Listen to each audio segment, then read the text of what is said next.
ওইখানে আমাকে এমন ভাবে মারছে, আমার গালের মধ্যে এত জোরে জোরে মারছে আমার। এইভাবেই ফেসবুক লাইভে অভিনেত্রী সামিয়া অথই অভিযোগ আনেন তানজিন তিশার বিরুদ্ধে। উনি আমাকে মেরে আমার এখানে যে দেখেন দাগ।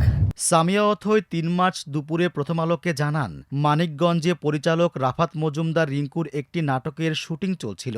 এ সময় জনপ্রিয় অভিনেত্রী তানজিন তিশা দৃশ্য চলাকালীন তাকে শারীরিক ও মানসিক আঘাত করেন।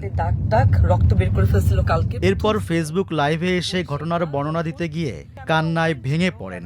অথই দাবি করেন, পরিচালক, সহকারী পরিচালক এবং অন্যান্য সহকর্মীদের সামনেই তাকে চর, কিল, ঘুষি মেরে আহত করেছেন তানজিন তিশা। সিনের মধ্যে লেখা আছে আমি গিয়ে তিশা আপুকে চর দিব এবং চর দেওয়ার পর উনি ওইখান থেকে চলে যাবে। তা আমি তিশা আপুকে খুব আস্তে করে গালের মধ্যে জাস্ট একটু গালে হাত লাগাইছি।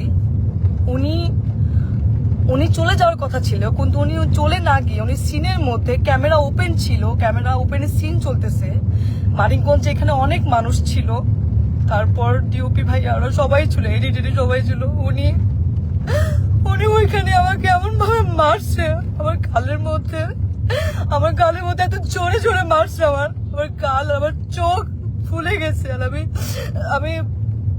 আমি আমি মানে কথা বলতে পারতেছিলাম না। আমার এই জায়গাটা এত জোরে লাগছে। এখানে যে দেখেন দাগ, খামচির দাগ, হাতে দাগ, রক্ত বের করে ফেলছিল কালকে। অথইয়ের দাবি, অভিনেতা মুশফিক ফারহানের সঙ্গে তানজিন তিশার ব্যক্তিগত সম্পর্ক থাকায় তিশা তাকে আগে থেকেই অপছন্দ করতেন। ফারহানের বিপরীতে অভিনয় না করতে সামিয়া অথইকে বিভিন্ন সময়ে তিশা শাসিয়েছেন। যদিও এই রেষারেষি বেশ কয়েক বছর আগের, তারপরেও এর বহিঃপ্রকাশ ঘটেছে মানিকগঞ্জের শুটিং সেটে। মুশফিকর ফারহানের সাথে কাজ করতাম অ্যাজ এ কো আর্টিস্ট হিসেবে। তখন তিশা আপু আমাকে এরকম ফোন দিয়ে থ্রেট দিছিল যে হ্যাঁ ফারহানের সাথে কাজ করতে পারবা না। আমাকে না, আরো অনেককে আসলে এরকম উনি ফোন দিয়ে থ্রেট দিছিল যে পায়েলকেও, কেয়া পায়েল, তারপর আরো অনেককে এরকম ফোন দিয়ে উনি থ্রেট দিছে যে কাজ করা যাবে না।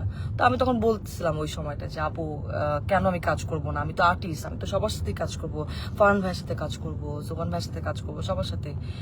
ফারহান ভাইয়ের সাথে কেন কাজ করব না, কি সমস্যা কি? তখন আমি বলছি হ্যাঁ আমার ফারহান আমার জামাই হয়। আমি তখন কিছু বলি না, আচ্ছা ঠিক আছে, মনে হয় পার্সোনাল ওনাদের ব্যাপার হয়তো। তারপরে এরপরে গিয়ে কিন্তু আমি ফারহানকে জানাইছি ফোন দিয়ে যে ফারহান তিশা আপু কিন্তু আমাকে ফোন দিয়ে এইসব কথাবার্তা বলছে, এইভাবে হলে তো কাজ করতে পারবো না। তো সেটাও তাও 1-2 বছর আগের কথা।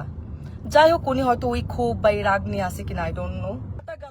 নাটকের একটি দৃশ্যের চিত্রায়নের সময় হঠাৎ করেই সামিয়া অথইকে এলোপাতাড়ি থাপ্পড় মারেন তানজিন তিশা।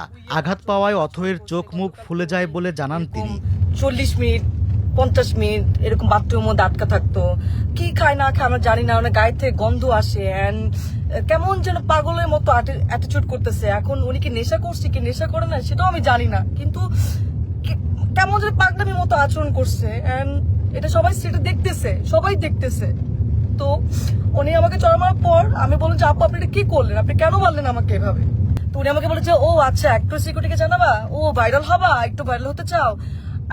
আমি ওনার কথা শুনে অবাক হলাম যে একজন। আলোচিত এই ঘটনার পর শুটিং সেট ত্যাগ করেন সামিয়া অথই। তিনি জানান, ব্যক্তিগত রেষারেষির কারণে শুটিংয়ে এমন অপেশাদারত্ব আচরণ কাম্য নয়। এ বিষয়ে প্রতিকার চেয়ে খুব শীঘ্রই অভিনয় শিল্পীর সঙ্গে আনুষ্ঠানিকভাবে অভিযোগ জানাবেন সামিয়া অথই।